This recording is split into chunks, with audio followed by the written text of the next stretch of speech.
এই জমির এই বহু বছরের ভেতরে আছে না নেই? এটা আলেমরা জানবে, আমরা সবাই আছি। আল্লাহ বলেন আমি নির্ধারিত করলাম, আমি বিধিবদ্ধ করে দিলাম, সিদ্ধান্ত ফাইনাল জানিয়ে দিলাম তোমাদের সবার জন্য। শারআ লাকুম মিনাদ-দ্বীন, যত ধর্ম আছে দুনিয়া এর ভেতরে উত্তম ধর্ম, হক ধর্ম, সত্য ধর্ম ইসলাম। এই দিনকে তোমরা কাজ করবে। মা ওয়াসা বিহি নূহা, আমি নূহ আলাইহিস সালামকে এই আদেশ দিয়েছিলাম, এই ওসিয়ত করেছিলাম। আল্লাযী আওহাইনা ইলাইকা, হে নবী আপনাকে আমি একই আদেশ দিলাম। মা ওয়াসাইনা বিহি, যার আদেশ আমি দিয়েছিলাম ইব্রাহিমা ও মূসা ও ঈসা। ইব্রাহিম, মূসা, ঈসা, এখানে চারজন বড় বড় নবীর নাম আছে, আর মুহাম্মদ রাসূলুল্লাহর নামের কা ইঙ্গিত আছে। এই পাঁচজন নবীর নাম নিয়ে আল্লাহ বলেন প্রত্যেককে আমার আদেশ ছিল এইটা, আন আকিমুদ্দিন, দিন কায়েম করো। এরা যদি নফল হতো, সুন্নাত হতো, মুস্তাহাব হতো, মুবাহ হতো, আল্লাহর কসম আমি জীবনে আপনার সামনে বলতাম না। এই যে দিন কায়েম করো, এটা কিন্তু পৃথিবীর সবচাইতে বড় ফরজ। কারণ এই ফরজ না থাকলে আপনি ভালোভাবে দিন মানতে পারবেন না। প্রশ্ন আসতে পারে এখন দিন বাংলাদেশে কায়েম নেই, আমরা আল্লাহর বিধান মানতে পারি না। না, পারছেন না। কে বলেছে আপনি নামাজ পড়ছেন নামাজ হয়ে যাচ্ছে? কারণ নামাজের যে 27টা শিক্ষা আপনার ভেতরে একটাও নেই। নামাজের প্রথম শিক্ষা কি ছিল? নামাজে যখন মানুষ দাঁড়াবে কাতার সোজা করো, ইমাম সাহেব এটা বলে না? বলে না? কি জন্য বলে? কাতার সোজা করো মানে কারো সাথে কারো যেন বৈপরীত্য না থাকে, দূরত্ব না থাকে, কাঁধে কাঁধ লাগিয়ে পায়ে পা লাগিয়ে দাঁড়িয়ে যাও। এখানে আল্লাহর একটা বিধান পালন করা হবে। কয়টা? কথা বলেন না। কি? সেজদা। সেজদা দেওয়া আল্লাহর বিধান, আল্লাহর হুকুম, আল্লাহর এই বিধান এখানে পালন করা হবে। এজন্য সবাই এক হয়ে যাও, আর দূরত্বে থাকবে না। মানুষগুলোর পোশাক আশাক নেই, তাদেরকে আপনি পোশাক দান করেন, এটা নবীন চরিত্র। আজ তাকান তো এই বাংলাদেশে এই চরিত্র কারা নিয়েছে? কত মানুষ তো দেশে বাস করছে, মানুষের পোশাক আশাক দেওয়ার জন্য, মানুষের ইজ্জত আবরু ঢাকার জন্য কারা চেষ্টা করছে আপনার এই চোখে দেখতে পাচ্ছেন না? যারা এই কাজ করবে তাদের ভেতর থেকে আল্লাহ ভয় তুলে দেবে, আর যারা এটা করবে না তাদের ভেতরে শত ভয় আল্লাহ তৈরি করে দেবে। সুতরাং যারা অর্থের মালিক, বৈধভাবে অবৈধভাবে সেভাবে হয়ে থাকেন না কেন, মানুষের ইজ্জত আবরু ঢাকার জন্য চেষ্টা চালান। একটা মানুষের ঘর উড়ে গেছে, ভেঙে গেছে, আপনার টাকা ব্যাংকে রাখার জায়গা হচ্ছে না কেন? তারে 2 লাখ টাকা দিয়ে একটা ঘর বানিয়ে দেওয়া যায় না? এক কথা বলছেন না? এই কাজটা কে করছে আপনি দেখতে পাচ্ছেন না? এমনিতেই মানুষের মন আপনার দিকে ঝুঁকবে। আজকের শরীফ দেখেছেন, একটা হিন্দু তারে জিজ্ঞাসা করেছে তুমি কাকে চাও আগামীতে? এই যে সরকার এখন দেশে আছে অন্তর্বর্তীকালীন, এই তো চালাচ্ছে, বলছে হ্যাঁ। এরপরে কাকে চাও? কয়েকটা দলের নাম দেখলাম, বলছে একটা হিন্দু বেটা। এখানে কি দেওয়া আছে এটা দেখলেই তো বোঝা যায় দাদা। সাংবাদিকের সামনে দাঁড়িয়ে বলছে বহু মানুষকে তো দেখেছি এদেশে, আমরা বিএনপি দেখেছি, আওয়ামী লীগ দেখেছি, জাতীয় পার্টি দেখেছি, জামাত দেখতে বাকি আছে, এটা দেখতে চাই। আপনি বলেন তো একটা অমুসলিম, সে তো আপনার ধর্মের লোক না, সে তো এই সমস্ত জেনারেল দলগুলোর কথা বলার দরকার ছিল। কোন কারণে এই নামটা বলছে? আগস্টের 5 তারিখের পর থেকে অক্টোবরের 13 তারিখ পর্যন্ত আপনি একটু জরিপ চালান, কার ঘর নেই, কার ছেলে মারা গেছে, কোন মানুষে হিন্দু হোক মুসলিম হোক দেখা দেখি নেই। মানুষ কিন্তু চেষ্টা চালাচ্ছে সেখানে যতটুকু পারে গিয়ে। আমার কুষ্টিয়ায় আমার গ্রামের বাড়ি, হালসা পাটিকা বাড়ি, একটা হিন্দু এই যে এই বন্যার কারণে, বন্যা নাকি অতিবৃষ্টির কারণে তার ঘরটা ভেঙে শেষ হয়ে গিয়েছিল। জামাত ইসলামী পাটিকা বাড়ি শাখার উদ্যোগে, তার এমনি গরিব মানুষ, তারপরও টাকা পয়সা কালেকশন করে প্রায় 1.5 লাখ টাকা দিয়ে তার ঘরটা অন্তত থাকার মতো পরিবেশ তৈরি করে দিয়েছে। টাকা কি ওই এলাকায় মারিং কাটিং করা মানুষের টাকা নেই? কথা বলো না কেন? এই 15.5 বছরে যারা মারিং কাটিং করেছে টাকা, তাদের টাকা নেই? এর আগে যারা মেরেছিল তাদের টাকা নেই, কই কেউ তো এগিয়ে আসবে না। মানুষের ইচ্ছে তো আমরা ঢাকার জন্য, মানুষের মাথা গোজার ঠাঁই যদি আপনি নেওয়ার জন্য চেষ্টা চালান, ওই মানুষের অন্তর আপনার দিকে ঘুরিয়ে দেবেন তিনি কে। এইটাই মানুষ বোঝে না, খালি জোর করতে চায়, তাড়াতাড়ি দেন তাড়াতাড়ি দেন, তাড়াতাড়ি দিয়ে করবো কি, আবার খাওয়ার সিস্টেম করে দেবো না, এটা আমরা চাই না। এদেশে এমন একটা সিস্টেম করতে চায়, এদেশে কিয়ামতের আগে যেন কেউ জোর করে আর কিছু খেতে না পারে। যা খেয়েছেন এগুলো আবার জনগণের ভেতরে ফিরিয়ে দেওয়া লাগবে, তাহলে আপনার ভেতর থেকে ভয় দূর করে দেবেন তিনি কে। আমরা চাই আমাদের ভর দূর হয়ে যাক। আপনি মেহমানদারি করেন, অতিথি পরায়ণ। আপনি মেহমান মানে কি? আপনার বাবার শ্বশুর যিনি আসবে ইনি আপনার মেহমান, আপনার বউয়ের বাবা যিনি আসবে ইনি আপনার মেহমান না। মেহমান শব্দের শাব্দিক অর্থের দিকে তাকান। মেহমানদারি করা মানে কি? বিশ্ব নবী জানিয়েছেন এই পৃথিবীতে 4টা জিনিস আল্লাহর বড় রহমতের ভেতরে শামিল, কিন্তু মানুষ এদেরকে পছন্দ করে না। তার 1 নম্বরে মেহমান। মেহমান যখন আসে সে তার খাবার সাথে করে নিয়ে আসে। সুবহানাল্লাহ বলতে পারেন না? প্রশ্ন আসতে পারে, আমার গোলার ধান, আমার বাড়ির চাউল দিয়ে তারে আমি রান্না বাড়া করে খাওয়াচ্ছি আর সে খাবার সাথে করে নিয়ে আসে, মানে কি? আল্লাহ তাআলা জানিয়েছেন মেহমান যখন কারো বাড়িতে যায় 1 দিন 2 দিন 3 দিন পর্যন্ত তার সেবা যত্ন করা, ওই লোকটার জন্য এই দায়িত্ব যে লোকটা আল্লাহ আর কিয়ামতে বিশ্বাস করে। সুবহানাল্লাহ বলতে পারেন না? ওর প্রতিটি খাবার হচ্ছে সাদকা। চিন্তা করেন তো, একটা মেহমানের জন্য আপনি যা করবেন প্রতিটি খাবার আল্লাহর রাস্তায় সাদকা দেওয়ার সওয়াব পাচ্ছেন। লোকজন ডেকে তার বাড়িতে খাবার পৌঁছিয়ে দিলে সাদকা হতো, আর আপনার নিজের বাড়িতে বসে সাদকা দেওয়ার সওয়াব পাচ্ছেন। নবীজি বলেন আল্লাহর রহমতের ভেতরে 2 নম্বর হচ্ছে কন্যা সন্তান। কিন্তু মানুষ দেখলে যেন রেগে যায়, অসন্তুষ্ট হয়। আলহামদুলিল্লাহ আমরা মানুষ হিসাবে হয়তো মন খারাপ আমাদের হতে পারে মাঝে মাঝে। আমাকে আল্লাহ 3টা কন্যা দিয়েছেন, আমি মনে করি আমাকে আল্লাহ 3টা জান্নাতের অধিকারী বানিয়েছেন। আমার মা জান্নাত, ফারিহা জান্নাত, হাফসা জান্নাত। এই 3টাকে যদি নবীর ওই হাদিস মতো আমি আদর যত্ন দিয়ে, খাওয়া পড়া দিয়ে, দিন শিক্ষা দিয়ে, সব পাত্র দেখে পাত্রস্থ করতে পারি, নবীর হাদিস আমি নবীর সাথে এভাবে পাশাপাশি থাকতে পারবো। মেয়ে যাদের আছে একটা, আপনি 1 জান্নাতের মালিক। মেয়েকে যদি আপনার পরিমনির মতো তৈরি করেন তাহলে 1 জাহান্নামের মালিক। আপনার মেয়ে তৈরি করা লাগবে ফাতেমাতুজ জাহরার মতো। কথা বলে না কেন? হযরতে ফাতেমা একদিন সাজগোজ করে বাড়ি থেকে বের হবেন, বিশ্বনবী ডাক দিলেন, মা ফাতিমা কোথায় যাও? আমার বান্ধবীর বাড়িতে। বিশ্বনবী তাকে ওই দিন একটা ওয়াজ করেছিলেন, মা ফাতেমা দুনিয়ার মানুষকে দেখানোর জন্য যদি সাজগোজ বেশি করো তাহলে আল্লাহ পাক আখিরাতে তোমার এই সাজ থেকে বঞ্চিত করে দেবে। ও মা ফাতেমা, তুমি শুধু সাজতে পারো তোমার স্বামীর জন্য। সুবহানাল্লাহ বলতে পারেন নাই? হযরতে ফাতেমা বলেন, বাবার এই একটা ওয়াজ সারা জীবনের জন্য আমার কাজে লেগেছে। আমি যতদিন দুনিয়ায় বেঁচে ছিলাম শুধু আমার স্বামী হযরতে আলী ছাড়া আমি আর কারো জন্য সাজি নাই। স্বামীর প্রতি দায়িত্ব কর্তব্য নবীজি তাকে বিয়ের সময় বুঝিয়েছিলেন, মা ফাতিমা তুমি যতদিন আমার বাড়িতে ছিলে রাজকন্যা হয়েছিলে, এমনিতে তুমি আমার ছোট মেয়ে, আর ছোট মেয়েকে মানুষ এমনিতে বেশি একটু ভালোবাসে। কথা বলে না কেন? তুমি আমার কাছে যা চেয়েছো আমার সাধ্য মতে আমি যা পেরেছি দিয়েছি, কিন্তু আজকে একটা নতুন পৃথিবীতে পাঠালাম। যদিও আমার চাচাতো ভাই হয়, কিন্তু একটা নতুন জায়গা। তোমার স্বামী হযরত আলী, সাবধান, শরীয়তের কোন কারণে যেন তোমার উপর সে রাগ করে না থাকে।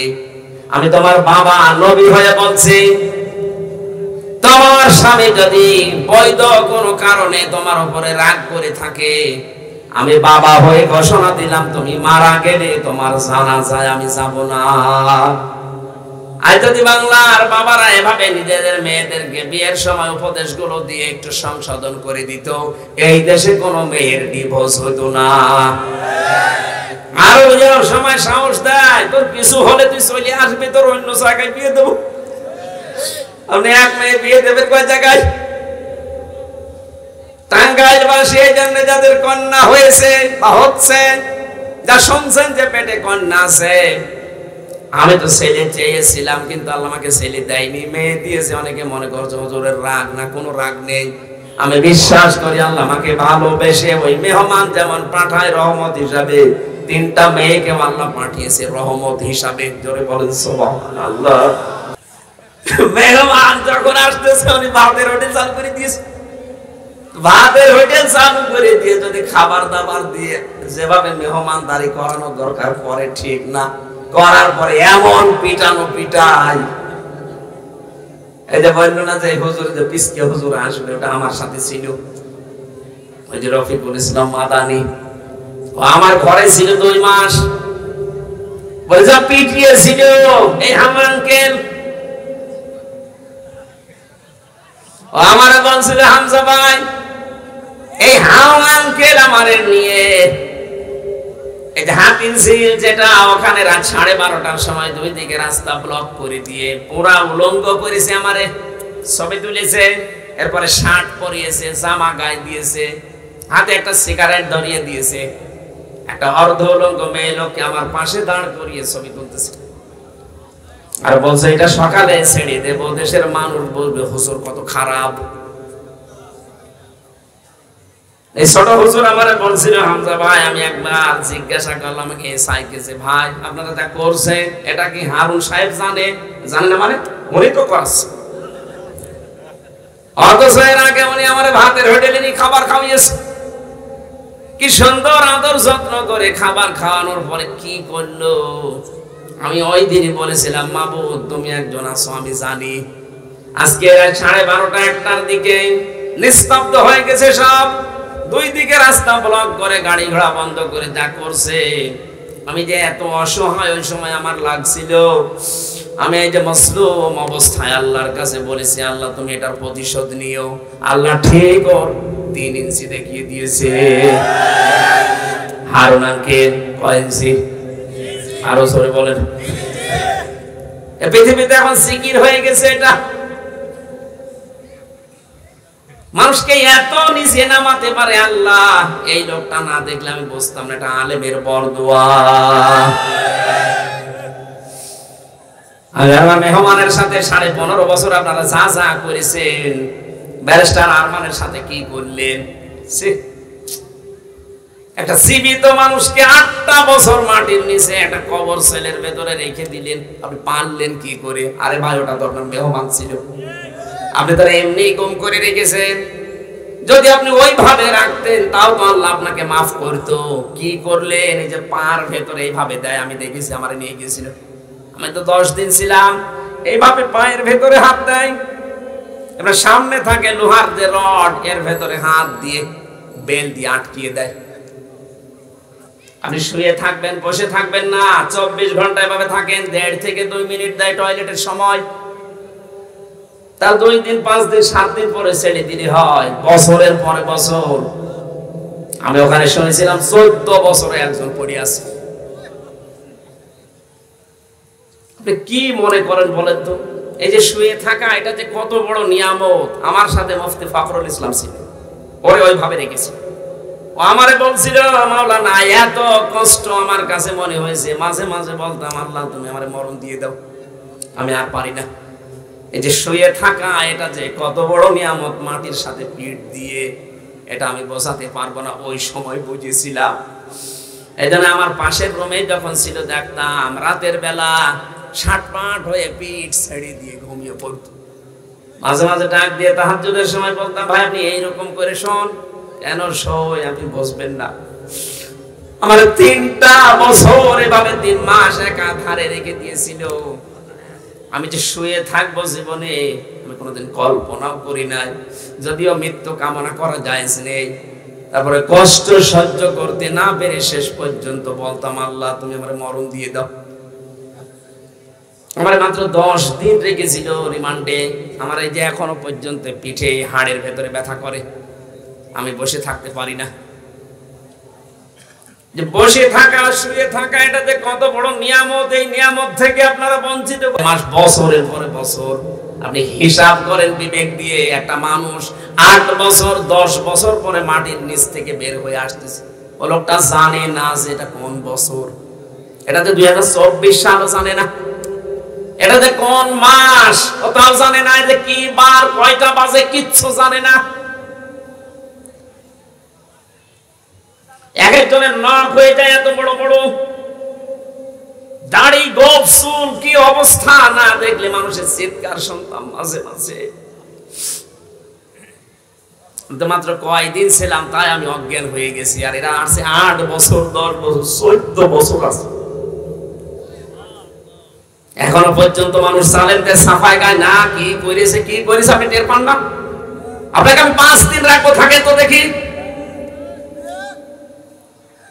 অথচ এই মানুষগুলো সব ছিল রাষ্ট্রের মেহমান, লোক না, এক একটা ব্যারিস্টার, ব্রিগেডিয়ার জেনারেল, একজন মাওলানা পড়ে আছে 22 বছর। আন্দাজে এক তকমা দিয়ে তারা রেখে দিয়েছে, উনি জঙ্গি, উনি আইএস, আন্দাজে। এখনো পর্যন্ত অনেকে দাদাদের সালে পা দিয়ে মুসলমানদের নামে মৌলবাদ জঙ্গি এই ধোয়া তুলতেছে। আজ 100 জনের 70 জন বাংলাদেশে জেলে যায় পারিবারিক জীবনের কারণে। আমি যতটুকু দেখেছি এটা নিয়ে ওদেরকে পড়াবেন, মেয়েদের একটা পুরুষের একটা, কাজে লাগবে। আর একটা নামাজের বই আছে, নামাজ কিভাবে পড়বেন গোড়া থেকে শুরু করে শেষ পর্যন্ত। আমার শরীর এবং আমার ম্যাডাম এখন হাসপাতালে, মেয়েটা হাসপাতালে, ওদের দিকে তাকিয়ে, আরো কালকে সকালে একটা অনুষ্ঠান আছে, সব দিকে তাকিয়ে আজকে শেষ করছি। এটা যাওয়ার সময় নিয়েছেন, কাছে রাখবেন। বদরের ময়দানে যে কুয়া, ওই কুয়ার কাছে তিনি গোসল করলেন। সাহাবী নবীজির কাছে ফিরে এসে বলে, হে রাসূল, আমার বিবেক আমাকে আপনার এই ব্যবহারে তাড়িত করে দিয়েছে, আমাকে উদ্বুদ্ধ করেছে, আমি আর বাপ দাদার ধর্মে থাকলাম না, মেহেরবানি করে আমারে পড়িয়ে দেন লা ইলাহা ইল্লাল্লাহু মুহাম্মাদুর রাসূলুল্লাহ। আমার ভাইরা, বিশ্ব নবীর কাছে এবার লোকটা কালেমা শাহাদাত পড়ার পর, তাইবা পড়ার পরে ডাক দিয়ে বলেন, মুহাম্মদ সাল্লাল্লাহু আলাইহি সাল্লাম, এখনকার আগ পর্যন্ত এই দুনিয়াতে সবচাইতে নিকৃষ্ট একটা নাম আমার কাছে ছিল মুহাম্মদ, কিন্তু এই মুহূর্তে কালেমা পড়ার পরে মনে হচ্ছে পৃথিবীর সবচাইতে আদরের মহব্বতের একটা নাম, সেটা হচ্ছে আপনার নাম মুহাম্মদ। আমার কাছে এই পৃথিবীতে সবচাইতে ঘৃণা করতাম আমি ইসলামকে। আজ তামাম দুনিয়ার ভেতরে যত ধর্ম আছে, সবচাইতে বেশি দামি মহব্বতের ধর্ম আমার কাছে ইসলাম। তামাম দুনিয়ার ভেতরে মদিনাকে আমি নিকৃষ্ট শহর মনে করতাম, কিন্তু আজকে আপনার যে আচরণ পেলাম, এই মদিনাকে তামাম দুনিয়ার তুলনায় আমার কাছে দামি জায়গা মনে হচ্ছে। জোরে বলেন আল্লাহু আকবার। এই লোকটার কারণে ইয়ামামা থেকে গম আসতো মক্কায়, এটাও বন্ধ করে দিয়েছিল যে নবীজিকে যারা মানে না তারা গম না খেয়ে মারা যাবে। শেষ পর্যন্ত বিশ্ব নবীর হস্তক্ষেপে আবার এটা চালু হয়ে গেল। আমি বলছিলাম নবীজি যুদ্ধ বন্দী যারা, তাদের সাথে উত্তম মেহমানের আচরণ করেছে। শুধু তোমার জন্য না, তোমাদের সবার জন্য। এখানে এই কুম শব্দের ভেতরে পৃথিবীতে যত উম্মত আমরা দাবি করছি সবাই আছি। কথা বলেন না কেন? উম্মত আমরা যারা দাবি করছি সবাই এই কুম, এই জমির এই বহু বছরের ভেতরে আছি না নেই? এটা আলেমরা জানবে, আমরা সবাই আছি। আল্লাহ বলেন, আমি নির্ধারিত করলাম, আমি বিধিবদ্ধ করে দিলাম, সিদ্ধান্ত ফাইনাল জানিয়ে দিলাম তোমাদের সবার জন্য। শারআ লাকুম মিনাদ-দ্বীন, যত ধর্ম আছে দুনিয়া এর ভেতরে উত্তম ধর্ম, হক ধর্ম, সত্য ধর্ম ইসলাম। এই দিনকে তোমরা কাজ করবে। মা ওয়াসাবিহি নূহা, আমি নূহ আলাইহিস সালামকে এই আদেশ দিয়েছিলাম, এই ওসিয়ত করেছিলাম, আল্লাযী আওহাইনা ইলাইকা, হে নবী আপনাকে আমি একই আদেশ দিলাম। মা ওয়াসাইনা বিহি, যার আদেশ আমি দিয়েছিলাম ইব্রাহিমা ও মূসা ও ঈসা, ইব্রাহিম, মূসা, ঈসা এখানে 4 জন বড় বড় নবীর নাম আছে আর মুহাম্মদ রাসূলুল্লাহর নামের কা ইঙ্গিত আছে। এই 5 জন নবীর নাম নিয়ে আল্লাহ বলেন প্রত্যেককে আমার আদেশ ছিল এইটা, আন আকিমুদ্দিন, দিন কায়েম করো। এরা যদি নফল হতো, সুন্নাত হতো, মুস্তাহাব হতো, মুবাহ হতো, আল্লাহর কসম আমি জীবনে আপনার সামনে বলতাম না। এই যে দিন কায়েম করো, এটা কিন্তু পৃথিবীর সবচাইতে বড় ফরজ। কারণ এই ফরজ না থাকলে আপনি ভালোভাবে দিন মানতে পারবেন না। প্রশ্ন আসতে পারে, এখন দিন বাংলাদেশে কায়েম নেই, আমরা আল্লাহর বিধান মানতে পারি না। না, পারছেন না। কে বলেছে আপনি নামাজ পড়ছেন নামাজ হয়ে যাচ্ছে? কারণ নামাজের যে 27টা শিক্ষা আপনার ভেতরে একটাও নেই। নামাজের প্রথম শিক্ষা কি ছিল? নামাজে যখন মানুষ দাঁড়াবে কাতার সোজা করো, ইমাম সাহেব এটা বলে না? বলে না? কি জন্য বলে? কাতার সোজা করো মানে কারো সাথে কারো যেন বৈপরীত্য না থাকে, দূরত্ব না থাকে, কাঁধে কাঁধ লাগিয়ে পায়ে পা লাগিয়ে দাঁড়িয়ে যাও। এখানে আল্লাহর একটা বিধান পালন করা হবে। কয়টা? কথা বলেন। কি? সেজদা। সেজদা দেওয়া আল্লাহর বিধান, আল্লাহর হুকুম। আল্লাহর এই বিধান এখানে পালন করা হবে, এজন্য সবাই এক হয়ে যাও, আর দূরত্বে থাকবে না। আরে ভাই, একটা বিধান পালন করার জন্য যদি দল মত সব ভুলে আমরা সব এক হয়ে যেতে পারি, হিংসা বিদ্বেষ সব বাদ নাকি? আজ পর্যন্ত কেউ কি বলেছে আওয়ামী লীগ তুই পেছনের কাতারে যা, এই জামাত তুই আরো পেছনে যা? বলিস? ওখানে গেলে যেমন সব এক হয়ে যাচ্ছেন, কারণ বিধান মানবেন কার? আরো জোরে বলেন, বলেন। ওই আল্লাহর বিধান কি শুধু এই সেজদা? আর নেই? আবুল কালাম আজাদ, আমি নাম ধরলাম কারণ এটা রেকর্ড হচ্ছে। এই স্বাধীনতার আগে, 24-এর স্বাধীনতার আগে ওখানে আমি গিয়েছিলাম। ও শয়তান স্টেজে এসে মাইক নিয়ে বলেছে আমির হামজা কি করে, এসে বলে কোরআনের কথা আমি দেখবো, আমি বেঁচে থাকতে ওরে আমি কোরআন প্রচার করতে দেব না। এই লোকটার নাম দেখেছেন মোহাম্মদ আবুল কালাম আজাদ। নামে ঠিক আছে, কামে কাফের।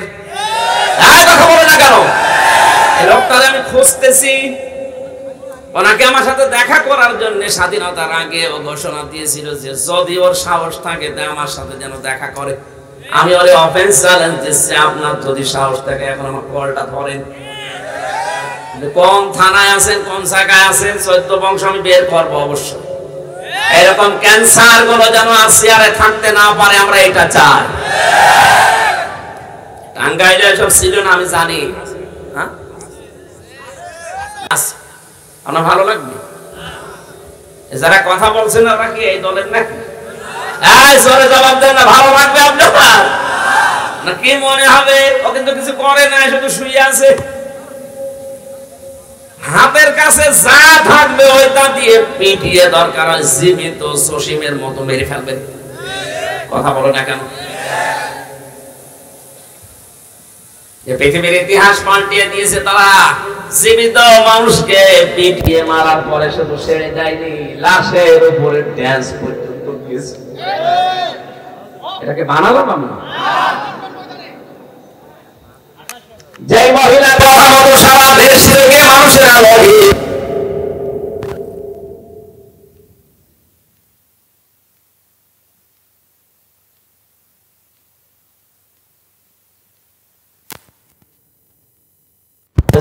বাসের পেছনে বসে আছি, রাস্তায় দেখলাম একটা কুকুর মরে পড়ে আছে। ড্রাইভার সাহেব চালিয়ে দিল না, মাঝখান দিয়ে না, গাড়ি একটু ঝাঁকি দিয়ে দিছে।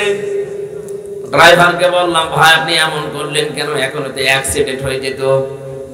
ড্রাইভার আমার বলছে হুজুর দেখেন না একটা মরা কুকুর পড়ে আছে, আমি ডবল করে ওরে মারবো, আমার বিবেক নেই। আমি বললাম ভাই ও তো মরা কুকুর, ওরে মারলে কি আর না মারলে কি? ড্রাইভার আমার দিকে ঘুরে বলছে হুজুর আপনি কি আসলে হুজুর? আপনি কেমন হুজুর? আপনি দেখছেন যে একটা মরা কুকুর পড়ে আছে, আমি ডবল করে মারবো, আমার বিবেক নেই? হ্যাঁ, এই কথাটা শোনার জন্য আমি ছিলাম। একটা নিকৃষ্ট জীব কুকুর আর শুকুর, তার ভেতর কুকুর একটা মরিয়ে পড়ে আছে, তাও জীবিত না। মরা জিনিস ডবল করে আপনি মারতে পারলেন না, বাম দিয়ে চালিয়ে দিলেন, আপনার বিবেকে বাধা দিল। অথচ এই দেশে আমরা আশরাফুল মাখলুকাত মানুষ পিটিয়ে মারার পরে দেখেছি ওই লাশের উপরে ডান্স দিয়েছে। এরা মানুষের তালিকায় আছে? বলেন।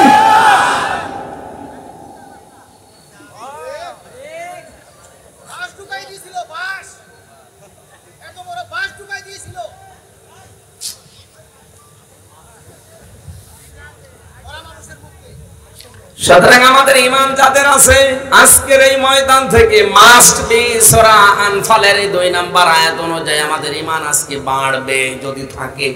আর ঈমানই যদি না থাকে ও বেঈমানের বাড়বে কি? ওর বাড়বে। ওর কি বাড়বে? শয়তানি। কি বাড়বে? এই কোরআন নবীজি আবু জেহেলের সামনেও পড়েছিলেন, আবু বকরের সামনেও শুনিয়েছিলেন। আবু বকর কোরআন শোনার পরে তার ঈমান যা ছিল এটা আরো বেড়ে গেল, আর আবু জেহেল কোরআন শোনার পরে ওর ঈমান বাড়ে না, ওর শয়তানি বেড়েছে। কথা বলে না কেন? এই ময়দানে যদি আবু বকরের মতো মন নিয়ে বসেন, আল্লাহর কসম আপনার ঈমান বাড়বে। আর যদি আবু জেহেলের মতো মন নিয়ে বসেন, আপনার ঈমান বাড়বে না, আপনার শয়তানি বাড়বে। আরো কি করে শয়তানি করা যায় সেই রাস্তা খুঁজবেন আপনি। সুতরাং এটা শেষ হওয়ার পরে বোঝা যাবে আপনি আবু বকর না আবু জেহেল। ঈমানদারের পরিচয় শেষের শব্দ হচ্ছে ওয়ালা রাব্বিহিম ইয়াতাওয়াক্কালুন। এরা যখন বাড়ি চলে যাবে তখন তারা আল্লাহর প্রতি ভরসা ছাড়া আর কাউকে মানবে না। বলেন সুবহানাল্লাহ। সুতরাং শুনলে বাধা দেয়, বাধা দেওয়ার চেষ্টা চালায়, এরা কাফের। শুনতে আসে, বিশ্বাসও করে, কিন্তু যখন দেখে যে মিলছে না তখন চলে যায়, এরা মুনাফিক। আর শোনার পরে যাদের অন্তরাত্মা কাঁপে, ঈমান বেড়ে যায়, ভরসা আল্লাহর উপরে করার সিদ্ধান্ত নেয়, এরা আল্লাহর দৃষ্টিতে মুমিন। এখানে আপনি কোন শ্রোতা হিসাবে বসে আছেন আমি জানি না, আমরা হতে চাই এই 3 নাম্বারটা। কথা বলেন না? সুতরাং আল্লাহর দৃষ্টিতে মুমিন হওয়ার জন্য যারা আজকের এই ময়দানে বসলাম, জবান খুলে বলেন আলহামদুলিল্লাহ। দরুদ আর সালাম পড়ছে আমাদের নবী মুহাম্মদ রাসূলুল্লাহ সাল্লাল্লাহু আলাইহি ওয়াসাল্লামের প্রতি। 17 বছর বয়সে একটা দল গঠন করেছিলেন, হেলফুল ফুজুল, শান্তির সঙ্গ। এটাকে নতুন শুনছেন না জীবনে শুনেছেন? কথা বলেন না কেন? মুহাম্মদ রাসূলুল্লাহ যে 17 বছর বয়সে যে দল করলেন, এখান থেকে 40-23টা বছর একাধারে এই দলে তিনি ছিলেন। এই দলটা গঠন করার পরে ফল হয়েছিল 0। সামাজিক কিছু উন্নয়নমূলক কাজ করেছিলেন, সেবামূলক কাজ করেছিলেন। এই জন্য নবীজি বলতেন খায়রুন নাস মাইয়ানফাউন নাস। পৃথিবীতে উত্তম মানুষের তালিকায় ওই লোকটা আছে যে লোকটার দ্বারা মানুষের উপকার হচ্ছে হবে। এনফাউ এটা মোসারে বর্তমান ভবিষ্যৎ, প্রেজেন্ট ফিউচার। আল্লাহর নবী খায়রুন নাস মাইয়ানফাউন নাস না দিয়ে যদি বলতেন মাইয়ানফাউল মুসলিমুনা, উত্তম মানুষ ওইটা যে লোকটা মুসলমানের উপকার করে। না, নবীজি নাস দিয়েছেন যার দ্বারা মানুষের উপকার হয়, কল্যাণ হয়, যে লোকটার দ্বারা মানুষ উপরে উঠতে পারে, এই লোকটা আল্লাহর দৃষ্টিতে সবচাইতে ভালো মানুষ। এইটাকে সামনে নিয়ে আসে এই দেশে যারা একামতে দিনের দায়িত্ব পালন করে। আপনি দেখবেন এই মানুষগুলো দল বেদল, ধর্ম বেধর্ম দেখে না, মানুষ হলেই বিপদে পড়লে তার কাছে এগিয়ে যায়। ডক্টর শফিকুর রহমান আমিরে জামাত, আমি নাম নিলাম এই কারণে, আমি নিজে উদ্বুদ্ধ হই লোকটার কাজ কারবার দেখে, এই জন্য বলছি। আপনি দেখেন তার কাছে কোনো ধর্ম বেধর্ম নেই, নাস হলেই হবে, খালি মানুষ। কথা বলেন না কেন? তার নিজের দলের লোক না, বিরোধী দলের লোক না, শত্রুর ছেলে, এসব নেই, শুধু মানুষ হলেই ছুটে চলে যাচ্ছে।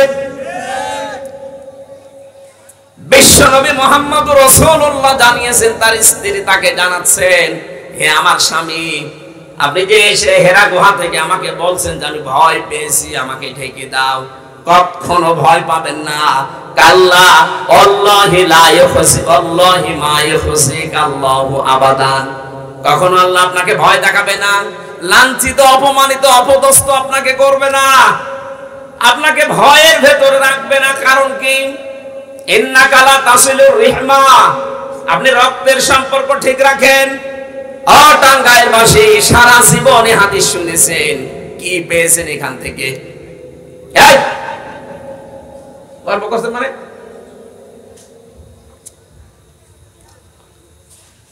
ইন্নাকা লা তাসিলুর রিহমা, আপনি রক্তের সম্পর্কগুলো ঠিক রাখেন। আজ তাকান তো, এই দেশে কত ধনী মানুষকে আমরা দেখছি, ধর্ম আত্মীয় পাতি এসেছে সিলেটে, 3 বার মাসে মাসে সেখানে যায় ধর্ম বাবা ধর্ম বোন, অথচ নিজের রক্তের আপন বোন গরিব বলে বছরে একবারও চায় না। কি বেশি বলে ফেললাম? আর যারা রক্তের সম্পর্কগুলো ঠিক রাখতে চান না, আপনি নবীর উম্মতের ভেতরে নেই, আপনি ভয় পাবেন, পেশা দেখলেও ভয় পাবেন। আর যারা রক্তের সম্পর্ক ঠিক রাখে, পেশা না বন্ধুকেও তাদের কোনো ভয় নেই। নবীর স্ত্রী গ্যারান্টি দিচ্ছে, নবীকে আপনি ভয় নেই, ভয় পাবেন না, আপনাকে ভয় কেউ দেখাতেও পারে না, আল্লাহ আপনাকে ভয় দেখাবে না, কারণ আপনি তো রক্তের সম্পর্কগুলো ঠিক রেখেছেন। এই যে রেহেম বলা হয় বাচ্চা দানি মায়ের, যেখানে বাচ্চা থাকে এটার আরবি নাম রেহেম। এটা আল্লাহর মাজা টেনে ধরেছিল, কুদরতি মাজা। বিশ্বনবী বলেন আল্লাহ পাকের মাজা টেনে ধরে বলেছে, মাবুদ তুমি আমার ব্যাপারে কি বলো? কিছুই তো বললে না। আল্লাহ তাআলা বলেন, রেহেম তোমার সম্পর্কে আমার ফতোয়া হচ্ছে, রক্তের সম্পর্ক দুনিয়ায় যে ঠিক থাকবে ঠিক রাখবে, আমি আল্লাহ তার সাথে আছি। আর রক্তের সম্পর্ক যে লোকটা ঠিক রাখে না, তার সাথে আমি নেই। অথচ এটাকে আমরা দুনিয়ার কাজ মনে করি অনেকেই। নিজের আপন বোন, আপন চাচা, আপন ফুফু, আপন ভাই এর সাথে সম্পর্ক ঠিক রাখা, ভালোভাবে চলা, এটা ফরজ। অথচ 100 জনের 98টা পরিবারে এই মিল নেই। আর কথা বলা লাগবে, এটা এই দেশে নেই, এলাকায় নেই। অথচ 5 ওয়াক্ত নামাজ পড়ে, রোজা রাখে, হজ করে এসেছে, নিজের বোনের সাথে মিল নেই, ভাইয়ের সাথে মিল নেই, চাচার সাথে মিল নেই, ফুফুর জমি ফাঁকি দিয়ে লিখে নিয়েছে। তো ভয় পাবে না, পাবে কে? তাল গাছের ভেতরে যদি বান্দর নড়ে উঠে তাও ভয় পাবে, কারণ ওর মনের ভেতরে সবসময় ভয় দিয়ে রাখবে। রক্তের ওই যে সিলসিলা তো ঠিক রাখে নাই। সুতরাং আজকে এখানে শুধু তাফসীর শুনতে আসা না, এই হাদিসের ব্যাখ্যা হচ্ছে যতদিন বেঁচে আছি রক্তের সম্পর্ক যার যার সাথে আছে ওটা আমি ঠিক রাখবো, তাহলে আল্লাহ আমার সাথে সম্পর্ক ঠিক রাখবে। আমাকে আর কেউ ভয় দেখাতে পারবে না। যতই কথা বলুক, যতই সামনে কিছু নিয়ে আসুক, আমার ভেতর থেকে ভয় দূর করে দেবেন কে? স্ত্রী হিসাবে 2 নাম্বার কথা বলেছিল, আতাহমিলুল কাল্লা, হে আমার স্বামী আপনি ভয় পাবেন না, আপনি তো মানুষের বোঝা বহন করেন, কষ্টের বোঝা, দুঃখের বোঝা, ঋণের বোঝা, কত বোঝা আপনি মানুষের বহন করে নিয়ে বেড়াচ্ছেন, আপনি ভয় পান কেন? এটা নবীর গুণ ছিল যে মানুষের বোঝা তিনি হালকা করে দিতেন। আর আমরা নবীর এমন উম্মত হয়ে বসে আছি আর মানুষের বোঝা ভারী করে দেই। এই 2024 সালের 5 আগস্টের আগ পর্যন্ত 2780 জন এখনো পর্যন্ত তারা হাসপাতালের বেডে কাতরাচ্ছে। কারো পা নেই, কারো হাত নেই, কারো চোখ নেই, কারো অন্ডকোষ উড়ে গেছে। এই মানুষগুলো তাদের পরিবারের জন্য বোঝা। এক কথা বলা লাগবে, এই বোঝা যিনি দিয়ে গেলেন তিনি তো পালিয়েছেন।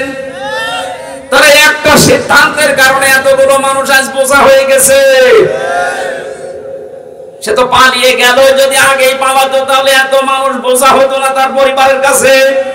আপনি কি জবাব দেবেন কিয়ামতে নবীর সামনে দাঁড়িয়ে? বলেন আমি হজ করেছি, আমি নামাজ পড়ি। কিসের নামাজ পড়েন আপনি? কিসের হজ করে এসেছেন? নবীর আদর্শ ছিল এইটা, তিনি মানুষের বোঝা হালকা করতেন। আর আপনি এতগুলো মানুষের বোঝা এখন সব আরো ভারী করে দিয়ে গেলেন। এরা তাদের মা বাবার কাছে, ভাই বোনের কাছে, পরিবারের কাছে, দেশের কাছে বোঝা। কথা বলছেন না? শুধু এতটুকুই তো শেষ করেননি, দেশটা ফোকলা করে ফেলেছেন। নিজের নামে, নিজের মায়ের নামে, ছেলের নামে, বোনের নামে, বোনের মেয়ের নামে, ছেলের নামে, দলের লোকের নামে কোটি কোটি টাকা পাচার করে দেশটা এখন ঋণের বোঝা নিয়ে জর্জরিত। আপনার এক দর বেশি টাকা খেয়েছে 36,000 কোটি, বাকিগুলো তো বাদ দিলাম। আপনি বেগম পাড়া বানিয়েছেন, ওই টাকা দিয়ে এই দেশে ইন্ডাস্ট্রি করতে পারেননি, হাজার হাজার মানুষের কর্মসংস্থান তৈরি হতো। এই কোটি কোটি টাকা ঋণের বোঝা দেশের মানুষের মাথার উপরে দিয়ে আপনি আরামে আছেন। আপনি জান্নাত। নবীর আদর্শ ছিলেন নবী মানুষের বোঝা হালকা করতেন, আর আপনি এমন বোঝা দিয়ে গেলেন আজকে এই দেশে যে জন্ম নেবে সে 1 লাখ টাকা মাথার উপরে ঋণ।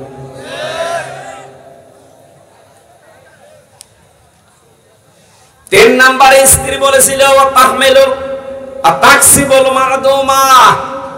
হে আমার স্বামী, আপনি ভয় পাবেন না, আপনি তো মানুষের ইজ্জত আবরু ঢাকার জন্য তাদের পোশাক পরিচ্ছেদ আপনি দেন, মানুষকে আপনি উলঙ্গ মানুষকে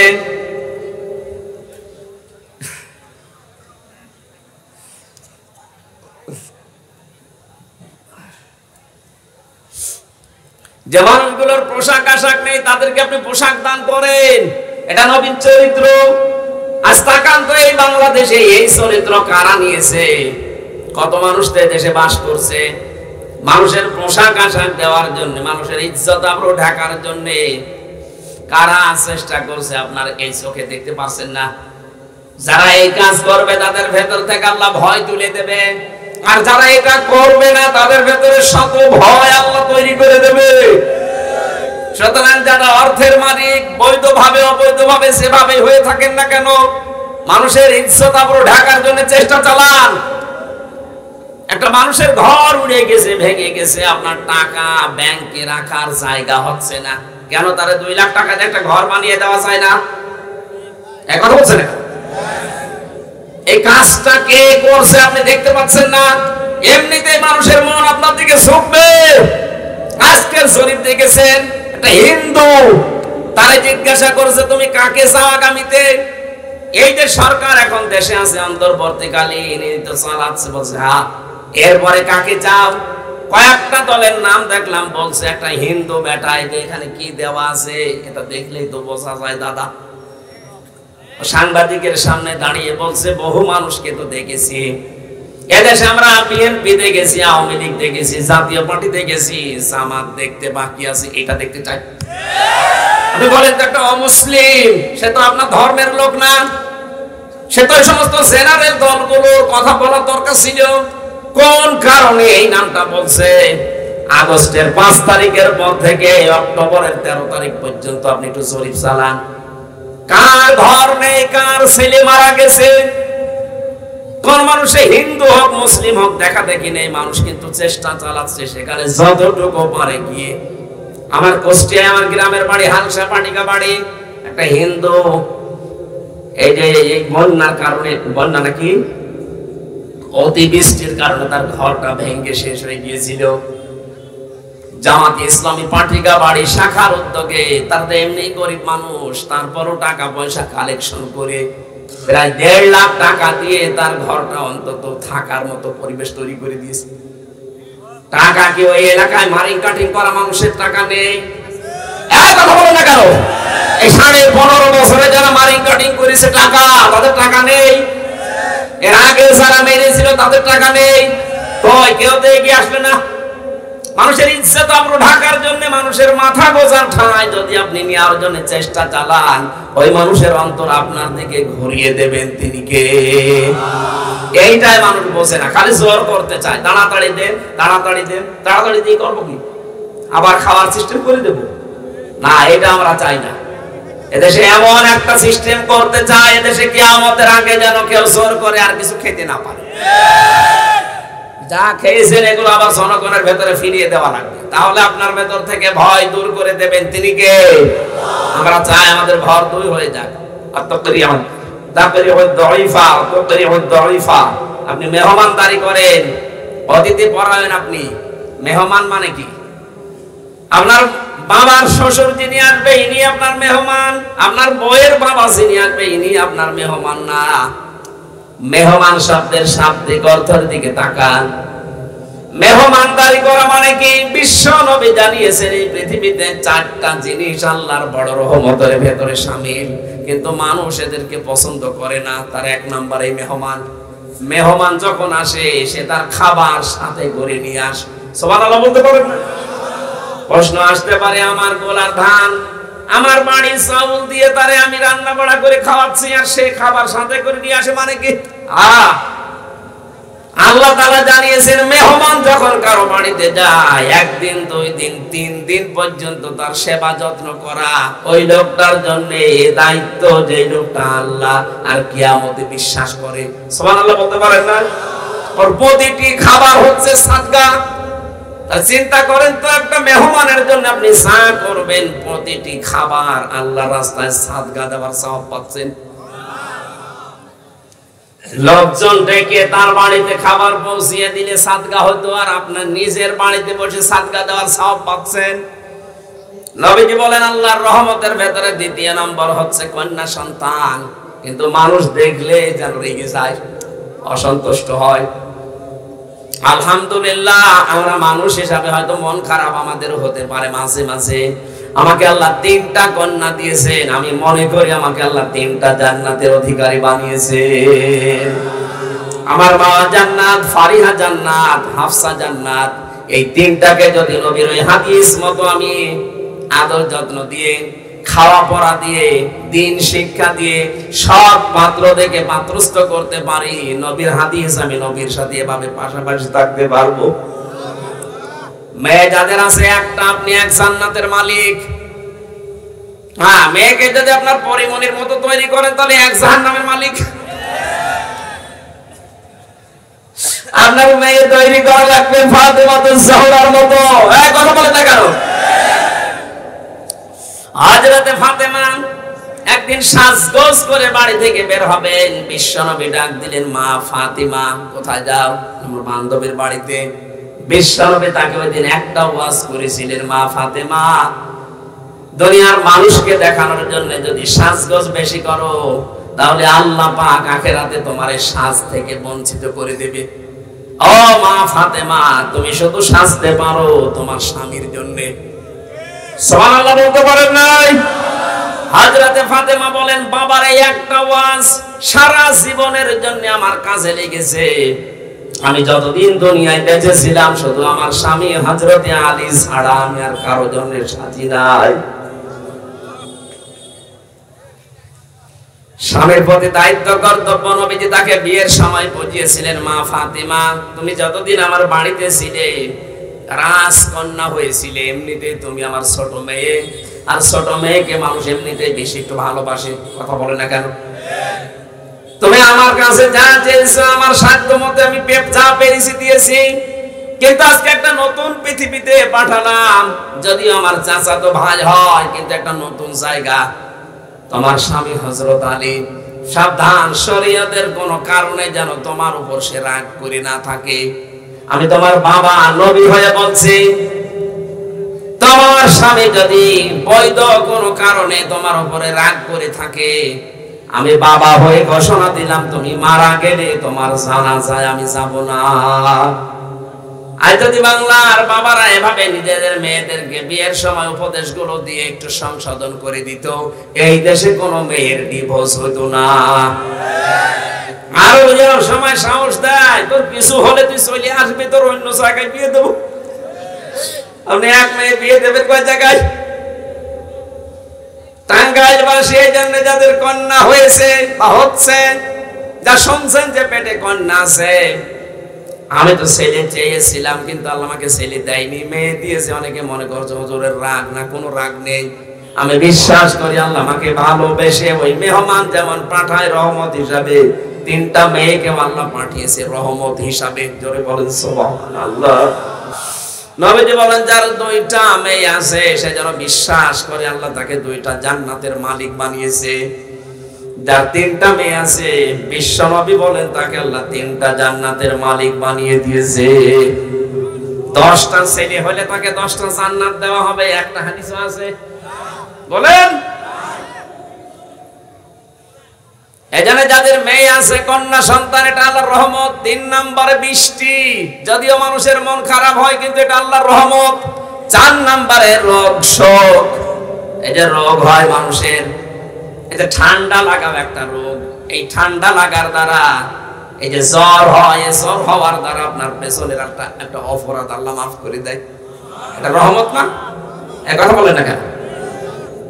সুতরাং যাদের রোগ শোক আছে, রোগী যারা, মনে করবেন এটা আল্লাহ আপনাকে দয়া করে দিয়েছে পেছনের অপরাধগুলো মাফ করার জন্য।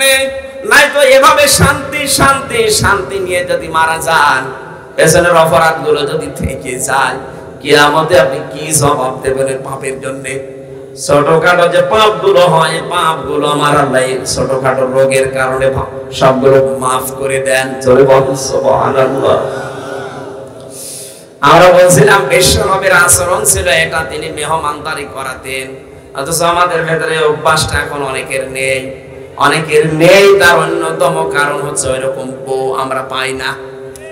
আপনি যদি একজন মেহমান নিয়ে আসেন বাড়িতে, আর যদি একটু টানাটানি থাকে, অভাব থাকে, বউরার মন পাওয়া যায় না, উল্টা পাল্টা ফতোয়া দেয় না, আমাদেরই চলে না, কি নিয়ে এসেছে সাথে। অথচ সাহাবায়ে কেরামের চরিত্র পুরা উল্টা ছিল। উম্মে সুলাইম রাদিয়াল্লাহু তাআলা আনহা, একজন সাহাবীর স্ত্রী, তিনি বিশ্বনবীর কাছে নামাজ আদায় করে বাড়িতে চলে আসবেন। মাগরিবের সময় নবীজি বললেন, সাহাবী নামাজ তো হয়ে গেল, কিন্তু একটা মেহমান আছে, আমার যা বাড়ির অবস্থা, বাড়িতে নিয়ে যাওয়ার মতো আমার কায়দা নেই, কেউ যদি পারো মেহমানটা নিয়ে যাও। ও টাঙ্গাইলবাসী, আমি শিক্ষার জন্য বলছি, খেয়াল করে শোনেন। সাহাবী বাড়িতে নিয়ে গেলেন, স্ত্রীকে ডাক দিয়ে বলে, নবীজির মেহমান কি আছে, একটু ব্যবস্থা করো। স্ত্রী উম্মে সুলাইম ডাক দিয়ে বললেন, স্বামী আপনি কি করেছেন? আমাদের যা অবস্থা, আমরা নিজেরাই আজকে মনে করলাম না খেয়ে থাকবো, যা খাবার আছে শুধু বাচ্চা দুইটাকে খেয়ে ঘুম পাড়িয়ে দেব, আর আপনি এরপরে আবার নিয়ে আসলেন মেহমান। ঠিক আছে, রাসূলুল্লাহর মেহমান, অসুবিধা নেই, বাচ্চা দুইটাকে আমি যেভাবে হোক ঘুম পাড়িয়ে দেই। রাতের বেলা মেহমানকে যখন খাবার দিতে থাকবো, ওই সময় মেহমান তো তোমাকেও খেতে বলবে, থালাটা নেওয়ার পরে আমি নিজেই বাতিটা নিভিয়ে দেব। মেহমান অন্ধকারের ভেতরে পেট পুরে যখন খেয়ে ফেলবে, তুমি শুধু হাত মুখ নাড়াতে থাকবে। ঠিক এই কাজ করার পরে সকালবেলা ফজরের নামাজে গেলেন, নবীজি সালাম ফেরানোর পরে মিসকি মিসকি হাসতেছে, ডাক দিয়ে বলে, সাহাবী মেহমানের সাথে কি আচরণ করেছো? সাহাবী তো ভয় পেয়ে গেলেন, না জানি কোনো বেয়াদবি হয়েছে রাসূলের মেহমানের সাথে। বিশ্বনবী বলেন, না বেয়াদবি হয়নি, তোমরা যা করেছো স্বামী স্ত্রী মিলে, এই মেহমানের সাথে আচরণে আল্লাহ এত বেশি খুশি হয়েছে, তোমাদের নামে সূরা হাশরের একটা আয়াত আজকে আল্লাহ নাযিল করে দিয়েছে। وَيُؤْثِرُونَ عَلَى أَنفُسِهِمْ وَلَوْ كَانَ بِهِمْ خَصَاصَةٌ। তাদের নিজেদের প্রয়োজন আছে, তাদের নিজেদের অনেক কিছু দরকার আছে, এরপরও তারা অন্যের অগ্রাধিকার দেয় মেহমানদের। আল্লাহ পাক এই কাজটায় খুশি হয়ে তাদের নামে আয়াত পর্যন্ত নাযিল করেছিলেন। এদের নবীর আদর্শ হচ্ছে মেহমানদারি করানো, অতিথি পরায়ণ হওয়া। আর আমরা এমন মুসলমান আজ তৈরি হয়ে যাচ্ছি দিনের পর দিন, মেহমানদারি করা দূরের কথা, মেহমানকে আরো বিপদে ফেলা যায় কি করে সেই চেষ্টা চালায়। বাংলার যতগুলো থানা ছিল 560টার উপরে, এখানে যাদেরকে নিয়ে যাওয়া হয় সে যেভাবেই নিয়ে যাওয়া হোক, এটা কিন্তু থানায় যারা দায়িত্বে আছেন তাদের জন্য লোকটা মেহমান। এই কথা বলছেন না, কারণ আপনি দায়িত্বশীল। দায়িত্বে থাকাকালীন যারা এই দেশ থেকে যাবে আপনার কাছে যতক্ষণ থাকবে তারা আপনার কাছে মেহমান। আমার তো মনে হয় এইটা মনে করে হারুন আঙ্কেল মনে হয় ভাতের হোটেল দিয়েছিল। মেহমান যখন আসতেছে উনি ভাতের হোটেল চালু করে দিয়েছে। ভাতের হোটেল চালু করে দিয়ে যদি খাবার দাবার দিয়ে যেভাবে মেহমানদারি করানো দরকার করে ঠিক না, করার পরে এমন পিটানো পিটাই। এই যে বলল না যে হুজুর যে পিসকে হুজুর আসবে, ওটা আমার সাথে ছিল ওই যে রফিকুল ইসলাম মাদানি, ও আমার ঘরে ছিল 2 মাস। বলে যা পিটিয়েছিল এই হামানকেল, ও আমারে বলছিল হামজা ভাই এই হামানকেল আমারে নিয়ে এই যে হাতিন ঝিল যেটা ওখানে রাত 12:30টার সময় 2 দিকে রাস্তা ব্লক করে দিয়ে পুরা উলঙ্গ করেছে, আমারে ছবি তুলেছে, এরপরে শার্ট পরিয়েছে, জামা গায়ে দিয়েছে, হাতে একটা সিগারেট ধরিয়ে দিয়েছে, একটা অর্ধ উলঙ্গ মেয়ে লোককে আমার পাশে দাঁড় করিয়ে ছবি তুলতেছে, আর বলছে এটা সকালে ছেড়ে দেব, দেশের মানুষ বলবে হুজুর কত খারাপ। এই ছোট হুজুর আমারে বলছিল হামজা ভাই, আমি একবার জিজ্ঞাসা করলাম সাইকেছে ভাই আপনারা যা করছেন এটা কি হারুন সাহেব জানে? জানে না মানে উনি তো করছে, অথচ এর আগে উনি আমারে ভাতের হোটেলে নিয়ে খাবার খাওয়িয়েছে, কি সুন্দর আদর যত্ন করে খাবার খাওয়ানোর পরে কি করলো। আমি ওই দিনই বলেছিলাম মাবুদ তুমি একজন আছো আমি জানি। আজকে 12:30টা 1টার দিকে নিস্তব্ধ হয়ে গেছে সব, 2 দিকে রাস্তা ব্লক করে গাড়ি ঘোড়া বন্ধ করে যা করছে। আমি যে এত অসহায় ওই সময় আমার লাগছিল, আমি এই যে মজলুম অবস্থায় আল্লাহর কাছে বলেছি আল্লাহ তুমি এটার প্রতিশোধ নিও। আল্লাহ ঠিক ওর 3 ইঞ্চি দেখিয়ে দিয়েছে। হারুন আঙ্কেল কয় ইঞ্চি? আরো জোরে বলেন। এই পৃথিবীতে এখন জিকির হয়ে গেছে এটা, মানুষকে এত নিচে নামাতে পারে আল্লাহ। এই লোকটা না দেখলে আমি বুঝতাম না এটা আলেমের বরদোয়া। আল্লাহ মেহমানের সাথে 15.5 বছর আপনারা যা যা করেছেন, ব্যারিস্টার আরমানের সাথে কি করলেন? একটা জীবিত মানুষকে 8টা বছর মাটির নিচে একটা কবর সেলের ভেতরে রেখে দিলেন, আপনি পারলেন কি করে? আরে ভাই ওটা তো আপনার মেহমান ছিল, আপনি তারা এমনি গুম করে রেখেছেন। যদি আপনি ওইভাবে রাখতেন তাও তো আল্লাহ আপনাকে মাফ করতো। কি করলেন? এই যে পার ভেতরে এইভাবে দেয়, আমি দেখেছি, আমার নিয়ে গেছিল, আমি তো 10 দিন ছিলাম, এইভাবে পায়ের ভেতরে হাত দেয়, এবার সামনে থাকে লোহার যে রড, এর ভেতরে হাত দিয়ে বেল দিয়ে আটকিয়ে দেয়। আপনি শুয়ে থাকবেন, বসে থাকবেন না, 24 ঘন্টা এভাবে থাকেন। 1.5 থেকে 2 মিনিট দেয় টয়লেটের সময়, তার 2 দিন 5 দিন 7 দিন পরে ছেড়ে দিলে হয়, বছরের পরে বছর। আমি ওখানে শুনেছিলাম 14 বছরে একজন পড়ে আছে। আপনি কি মনে করেন বলেন তো? এই যে শুয়ে থাকা, এটা যে কত বড় নিয়ামত। আমার সাথে মুফতি ফখরুল ইসলাম ছিল, ওরে ওইভাবে রেখেছি। ও আমারে বলছিল মাওলানা এত কষ্ট আমার কাছে মনে হয়েছে, মাঝে মাঝে বলতাম আল্লাহ তুমি আমারে মরণ দিয়ে দাও, আমি আর পারি না।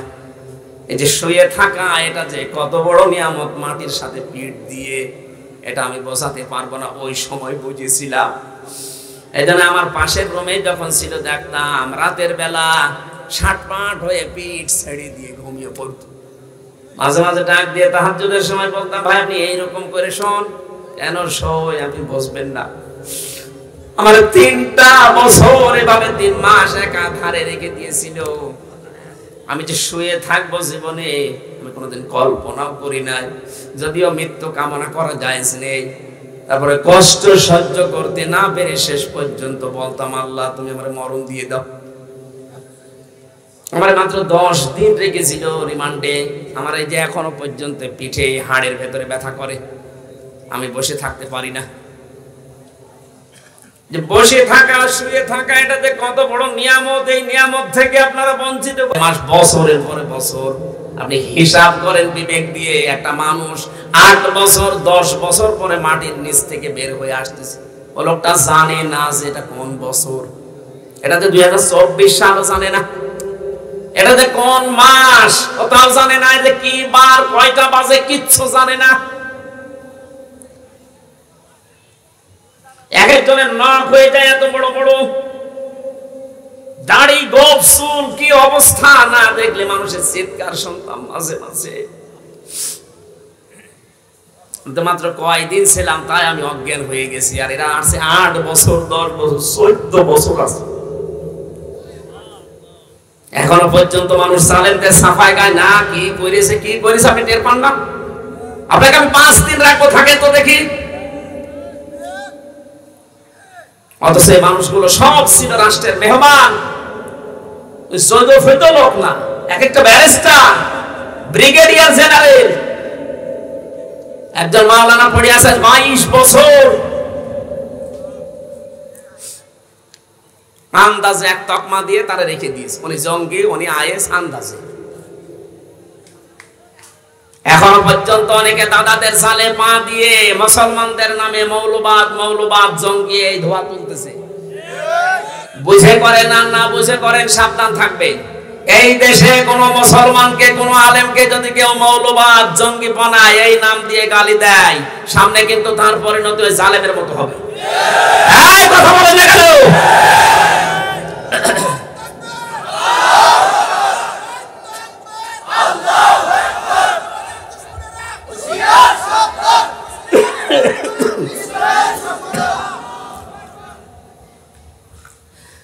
আমি সালেমদের এই কাজগুলো খুবই ঘৃণা করি এই কারণে, কারণ আমি কাছ থেকে দেখেছি। আমার মা মন থেকে মাপ আসে না। অনেকে বলে মাফ করে দিন, মাফ করবো কি করে? দৃশ্য দেখলে আপনারও মাপ আসবে না। আপনি এত খারাপ আচরণ করতে পারলেন কি করে? আপনি অথচ নিজে জানে যে হুজুর কিছু জানে না, এটা নিরপরাধ মানুষ, বাড়ি থেকে দোকানদারি করছিল, দোকান থেকে ধরে নিছে জঙ্গিবাদ, এই মামলা দিয়ে 10 বছর আপনি আটকে রাখলেন। যে আচরণ করা হয় জঙ্গির নাম নিয়ে, মৌলবাদের নাম নিয়ে যাদেরকে ধরেছিল, এই 15.5 বছর এদের সাথে যে আচরণ করেছে, কোন দুশ্মনের সাথেও মানুষ এত খারাপ আচরণ করে না। আরে ভাই, আপনি তো আমাদের কারাবন্দী হিসাবে রাখতেন, কারাবন্দির সাথে আচরণ কি? অথচ নবী যুদ্ধবন্দীর সাথে আচরণ করেছিলেন। নবীজিও তো মেহমানের সাথে আচরণ দেখেন, সে কারাবন্দী না, যুদ্ধবন্দী। যুদ্ধবন্দী পেলে তো মানুষ মেরে ফেলার কথা।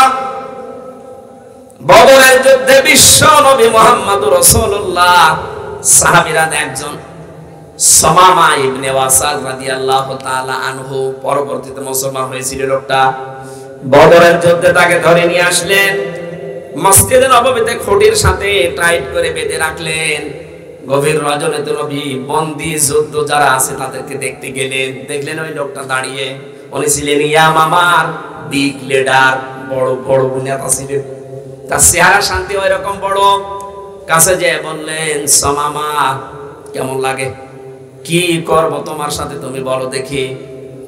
সুমামা ডাক দিলে বলে, মুহাম্মদ সাল্লাল্লাহু আলাইহি সাল্লাম, ইচ্ছা হলে আপনি মারতেও পারেন, ছেড়ে দিতে পারেন। নবীজি বললেন, সুমামা এই জগৎই শেষ না, এর পরে আরেকটা জগৎ আছে, ওখানে কিন্তু জবাব দেওয়া লাগবে জীবনের। তুমি যেহেতু ইয়ামামার বিগ লিডার, আর লিডার হতে হলে তো একটু জ্ঞান বুদ্ধি লাগে, শিক্ষা দীক্ষা লাগে, তোমার আছে, বিবেকটা কাজে লাগাও, দুনিয়া কিন্তু শেষ না। ইসলামের সৌন্দর্য গুলো তার কাছে তুলে ধরলেন একটার পরে একটা। চলে গেলেন বাড়িতে, নিজে রান্না করলেন উঠের গোশত, বকরির গোশত রান্না করার পর ওটা পাঠিয়ে দিলেন সাহাবীকে দিয়ে। খাবার দাবার পর আবার তার হাত বেঁধে দিলেন। দ্বিতীয় দিন নবীজি আবার নিজে আসলেন, বিশ্ব নবী নিজে আবার তাকে জিজ্ঞাসা করলেন, কেমন লাগে এখন? শরীরের খোঁজ খবর নেওয়ার পরে ইসলামের দাওয়াত আবার দিলেন, বাড়িতে গেলেন, নিজে উঠের দুধ দহন করলেন। একে বললেন গরম করে ওর কাছে পাঠাও, মনে আছে জামাই আদর চলছে। কথা বলছে, মানুষ জামাইকে এরকম আদর করে? কত জামাই আছে তাদের 8টা 10টা মেয়ে, আমার মনে হয় জামাইয়ের খোঁজও রাখে না, আসে না যায়। অথচ নবীজি যুদ্ধবন্দির সাথে জামাইয়ের চাইতে বেশি ভালো আচরণ করেছে। তৃতীয় দিন নবীজি সাহাবীদের বললেন, ওকে ছেড়ে দাও। সাহাবীরা বলে, হুজুর ছেড়ে দেব মানে? বলে, ছেড়ে দিলে কি হবে আপনি জানছেন? ছেড়ে দাও, আমি যা জানি তোমরা জানো না, আমি নবী, তোমরা নবী না। ছেড়ে দিলেন। লোকটা ওখান থেকে বের হয়ে চলে গেলেন। বদরের ময়দানে যে কুয়া, ওই কুয়ার কাছে তিনি গোসল করলেন। সাহাবী নবীজির কাছে ফিরে এসে বলে, হে রাসূল, আমার বিবেক আমাকে আপনার এই ব্যবহারে তাড়িত করে দিয়েছে, আমাকে উদ্বুদ্ধ করেছে, আমি আর বাপ দাদার ধর্মে থাকলাম না, মেহেরবানি করে আমারে পড়িয়ে দেন লা ইলাহা ইল্লাল্লাহু মুহাম্মাদুর রাসূলুল্লাহ। আমার ভাইরা, বিশ্ব নবীর কাছে এবার লোকটা কালেমা শাহাদাত পড়ার পর, তাইবা পড়ার পরে ডাক দিয়ে বলেন, মুহাম্মদ সাল্লাল্লাহু আলাইহি সাল্লাম, এখনকার আগ পর্যন্ত এই দুনিয়াতে সবচাইতে নিকৃষ্ট একটা নাম আমার কাছে ছিল মুহাম্মদ, কিন্তু এই মুহূর্তে কালেমা পড়ার পরে মনে হচ্ছে পৃথিবীর সবচাইতে আদরের মহব্বতের একটা নাম, সেটা হচ্ছে আপনার নাম মুহাম্মদ। আমার কাছে এই পৃথিবীতে সবচাইতে ঘৃণা করতাম আমি ইসলামকে। আজ তামাম দুনিয়ার ভেতরে যত ধর্ম আছে, সবচাইতে বেশি দামি মহব্বতের ধর্ম আমার কাছে ইসলাম। তামাম দুনিয়ার ভেতরে মদিনাকে আমি নিকৃষ্ট শহর মনে করতাম, কিন্তু আজকে আপনার যে আচরণ পেলাম, এই মদিনাকে তামাম দুনিয়ার তুলনায় আমার কাছে দামি জায়গা মনে হচ্ছে। জোরে বলেন আল্লাহু আকবার। এই লোকটার কারণে ইয়ামামা থেকে গম আসতো মক্কায়, এটাও বন্ধ করে দিয়েছিল যে নবীজিকে যারা মানে না তারা গম না খেয়ে মারা যাবে। শেষ পর্যন্ত বিশ্ব নবীর হস্তক্ষেপে আবার এটা চালু হয়ে গেল। আমি বলছিলাম নবীজি যুদ্ধ বন্দী যারা, তাদের সাথে উত্তম মেহমানের আচরণ করেছে। দাম শারাআলাকুম, শুধু তোমার জন্য না, তোমাদের সবার জন্য। এখানে এই কুম শব্দের ভেতরে পৃথিবীতে যত উম্মত আমরা দাবি করছি সবাই আছি। কথা বলেন না কেন?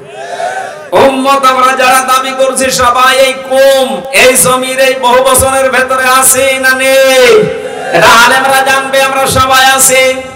আল্লাহ বলেন, আমি নির্ধারিত করলাম, আমি বিধিবদ্ধ করে দিলাম, সিদ্ধান্ত ফাইনাল জানিয়ে দিলাম তোমাদের সবার জন্য। শারাআলাকুম মিনাদ-দ্বীন, যত ধর্ম আছে দুনিয়া এর ভেতরে উত্তম ধর্ম, হক ধর্ম, সত্য ধর্ম ইসলাম।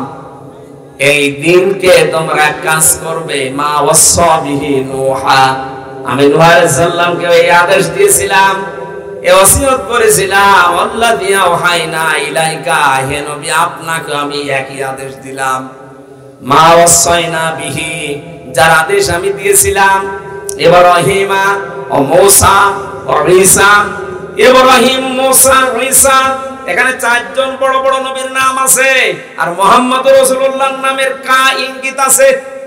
এই পাঁচজন নবীর নাম নিয়ে আল্লাহ বলেন প্রত্যেককে আমার আদেশ ছিল এইটা, আন আকিমুদ্দিন, দিন কায়েম করো।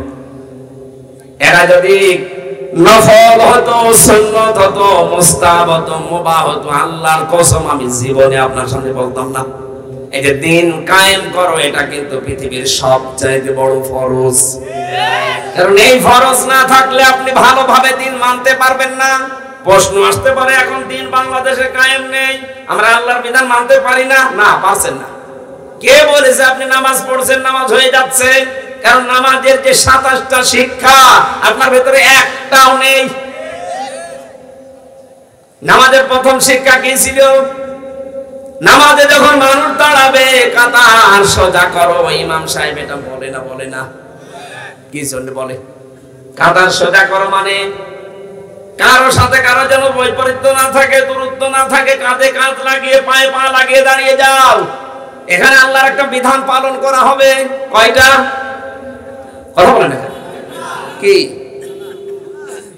সেজদা, সেজদা দেওয়া আল্লাহর বিধান, আল্লাহর হুকুম, আল্লাহর এই বিধান এখানে পালন করা হবে। এজন্য সবাই এক হয়ে যাও, আর দূরত্বে থাকবে না।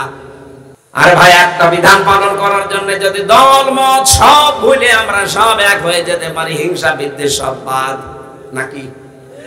আজ পর্যন্ত কেউ কি বলেছে আওয়ামী লীগ তুই পেছনের কাতারে যা, এই জামাত তুই আরো পেছনে যা? বলেছে?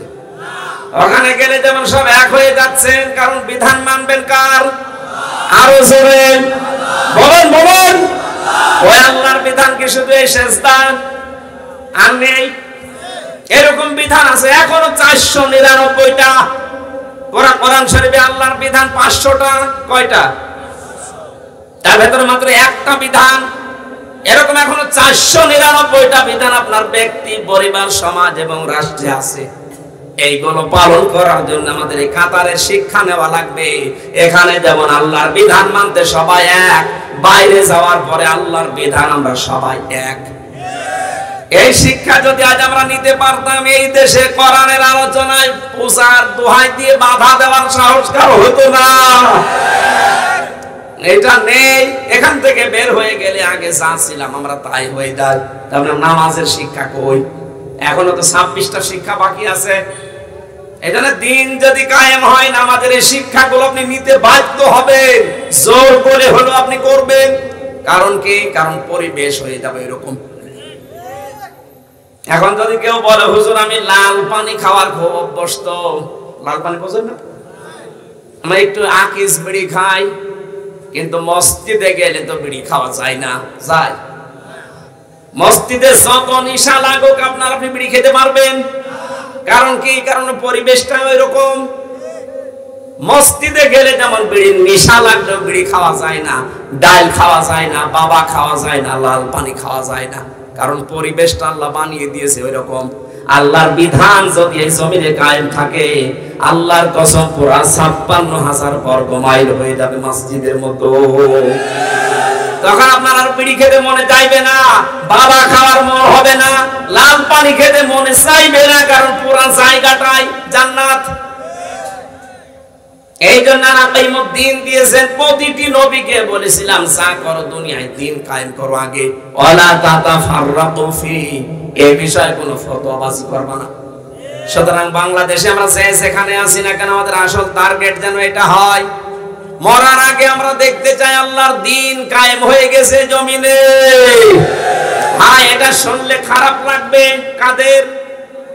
না না, কাবুরা আলাল মুশরিকিনা মা তাদউহুম ইলাই, এর পরে শব্দ হে আল্লাহ পাক। আল্লাহ পাক বলেন হে নবী, আপনি যখন এই দিন কায়েমের জন্য ডাকবেন, দুনিয়ায় যারা মুশরিক তাদের কাছে এটা খুব খারাপ লাগবে। তাহলে আমি আজকে দিন কায়েমের জন্য আহ্বান জানাচ্ছি। দিন কায়েমের জন্য 4টা বিষয় লাগে। আমরা এই পৃথিবীতে যারা দিন কায়েমের চেষ্টা করি, আমাদের সর্বপ্রথম একটা দল লাগে। কথা বলেন না কেন? একটা দল গঠন করতে হলে 4টা জিনিস লাগবে। 1 নম্বরে দলের জন্য লাগবে মাস্ট বি, দল করতে হলে দলের নাম লাগবে। কি কথা বলছেন না কেন? আমাদের দলের নাম কি? উম্মাত। উম্মাতুন মানে দল, উম্মাতুন মানে আমরা যে উম্মত, আমরা কি গাছ আখর মানুষের উম্মত? আমরা হচ্ছে মুহাম্মাদুর রাসূলুল্লাহর উম্মত। জোরে বলেন সুবহানাল্লাহ। দল করতে হলে শুধুমাত্র উম্মত হলে হবে না, একটা অফিস করা লাগে। আমাদের যে দল, এই দলের একটা অফিস আছে, অফিসের নাম হচ্ছে মসজিদ। আমরা 5 বার এই অফিসে হাজিরা দিতে যাই। কথা বলেন ঠিক কিনা? আমরা নবীর উম্মত হিসেবে যারা দাবি করছে, আমাদের দলের একটা প্রতীক আছে। এই প্রতীকের নাম পেয়েছি আমরা কোরআনে কারিমে আর হাদিসে। হয় দাড়ি হবে, নাই টুপি হবে, নাই ন্যায় বিচারের মানদণ্ড হবে, যেটা মিজানের পাল্লা, দাড়ি পাল্লা বলা হয়। এগুলো সব আমি বানালাম। সূরা আলে ইমরানের 104 নম্বর আয়াতের ব্যাখ্যা তাফসীরে পড়বেন, এগুলো লেখা আছে। আমি সব নোট করে এনেছিলাম, এখন সময় পাচ্ছি না বলে বলতে পারছি না।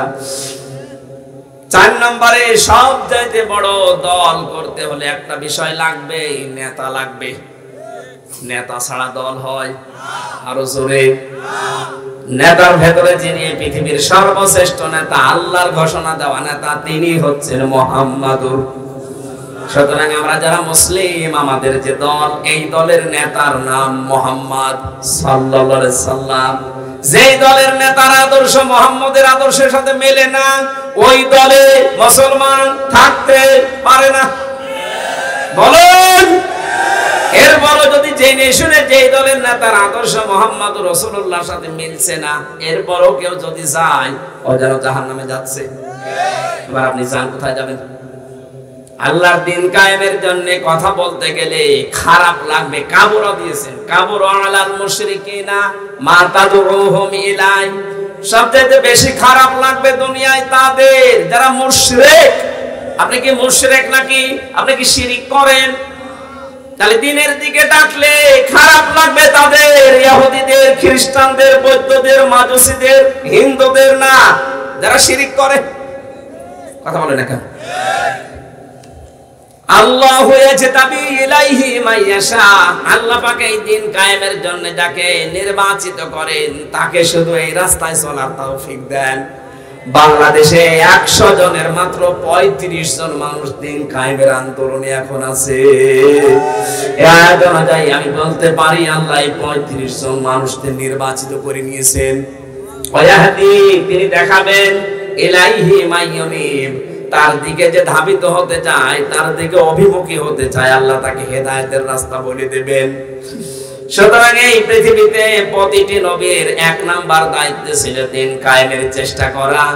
2 নম্বরে আমি শিক্ষা পেয়েছি দিন কায়েমের কথা বললে সবচাইতে বেশি খারাপ লাগবে, কষ্ট লাগবে মুশরিকদের। 3 নম্বরে দিন কায়েমের পথে সবাই আসতে পারবে না, আল্লাহ যাকে নির্বাচিত করবেন সে আসবে। 4 নম্বরে আল্লাহর অভিমুখে যে লোকটা হবে আল্লাহ তাকে রাস্তায় চলার তৌফিক দেবেন। আল্লাহ আয়াতের 4টা বিষয় যেন আমাদেরকে বুঝে অনুধাবন করার তৌফিক দেন, বলেন আমিন। টাঙ্গাইলবাসী 3টা বছর আমি জেলখানায় ছিলাম। মাওলানা মামুনুল হক, মুফতি শাকাওয়াত রাজি ভাই সহ বহু আলেম এক জায়গায় বসে বসে মেয়েদের দাম্পত্য জীবন এবং পুরুষের পারিবারিক জীবন নিয়ে এই বইটা লিখেছিলাম। 2টা ছিল, এটা পুরুষের জন্য আর একটা আছে মেয়েদের জন্য। 2টাই আছে আমার এখানে পাওয়া যায়, নিয়ে বাড়িতে যেয়ে ওদের পড়াবেন। আজ 100 জনের 70 জন বাংলাদেশে জেলে যায় পারিবারিক জীবনের কারণে। আমি যতটুকু দেখেছি এটা নিয়ে ওদেরকে পড়াবেন, মেয়েদের একটা পুরুষের একটা, কাজে লাগবে। আর একটা নামাজের বই আছে, নামাজ কিভাবে পড়বেন গোড়া থেকে শুরু করে শেষ পর্যন্ত। আমার শরীর এবং আমার ম্যাডাম এখন হাসপাতালে, মেয়েটা হাসপাতালে, ওদের দিকে তাকিয়ে আরো কালকে সকালে একটা অনুষ্ঠান আছে, সব দিকে তাকিয়ে আজকে শেষ করছি। এটা যাওয়ার সময় নিয়েছেন, কাজে রাখবেন ইনশাআল্লাহ। আল্লাহুম্মা আমিন। লা ইলাহা ইল্লা আনতা সুবহানাকা ইন্নী কুনতু মিনাজ জালিমিন। লা ইলাহা ইল্লা আনতা সুবহানাকা ইন্নী কুনতু মিনাজ জালিমিন। সারাটা জীবন অপরাধ করে জীবনটা শেষ করে ফেলেছি। গড়ার দিকে তাকালে আল্লাহ তাআলা আশা করা যায় না, কিন্তু তোমার রহমতের দিকে তাকালে সব মনে হয় সম্ভব। রব্বুল আলামিন, আমাদের অপরাধের দিকে তাকিও না, তোমার রহমতের দিকে তাকাও, জিন্দেগীর গুনাহগুলো মাফ করে দাও। টাঙ্গাইল জেলার সখীপুর চাটারপাড়া স্টুডেন্ট ফোরামের উদ্যোগে তাফসীরুল কোরআন মাহফিল, এটা 10তম। 10টা বছর একাধারে তোমার কোরআনের কথা এখানে বলা হচ্ছে। যারা এর আগে বলেছে তাদের কথাগুলো আমল করার তৌফিক এলাকার মানুষকে দিও। আজকে আমার এই ছোট্ট জ্ঞানে আমি যতটুকু বলার চেষ্টা চালিয়েছি কোরআন দিয়ে, আমাকে সহ প্রত্যেককে এটা মেনে চলার তৌফিক দাও। রব্বুল আলামিন, এই মাহফিল আয়োজন করতে গিয়ে তোমার বান্দা হাসান ফয়েজ সেই প্রবাস থেকে বহু চেষ্টা চালিয়েছে, যাদেরকে নিয়ে এই যুবকদেরকে যে মা পেটে নিয়েছে, মায়ের পেট খাদিজার মতো বানিয়ে দাও। আল্লাহ তাআলা প্রধান অতিথি, বিশেষ অতিথি, সম্মানিত অতিথি যারা, সবাইকে তোমার হাতে দিয়ে গেলাম, তুমি তুলে নাও এদেরকে, তোমার মন মতো বান্দা বান্দি বানিয়ে দাও। আমরা যারা অসুস্থ আছি আমাদেরকে শেফায়ে কামেলা জেলা নসিব করো। এই সখীপুর থানার মাটির নিচে যারা ঈমান নিয়ে ঘুমিয়ে আছে আল্লাহ এদেরকে ক্ষমা করে দাও। এখনো পর্যন্ত তোমার কোরআনের আলোচনায় বাধা আসে, ষড়যন্ত্র থেমে নেই। আল্লাহ তাআলা, আমরা তো অ্যাডভার্টাইজ করে বেড়াই, আমরা তো স্পিকার শুধুমাত্র। তোমার কোরআন যারা বাধা দেয় এদেরকে তুমি নিজে প্রতিশোধ নাও। রব্বুল আলামিন, এই ক্যান্সার গুলো এখনো দেশে আছে, এই ক্যান্সার গুলো থেকে আমাদের দেশকে বাঁচাও। আগামীর দেশটা তুমি কোরআনের হাতে তুলে দাও। বারাকাল্লাহু লানা ওয়া লাকুম ফিল কোরআনিল আযীম।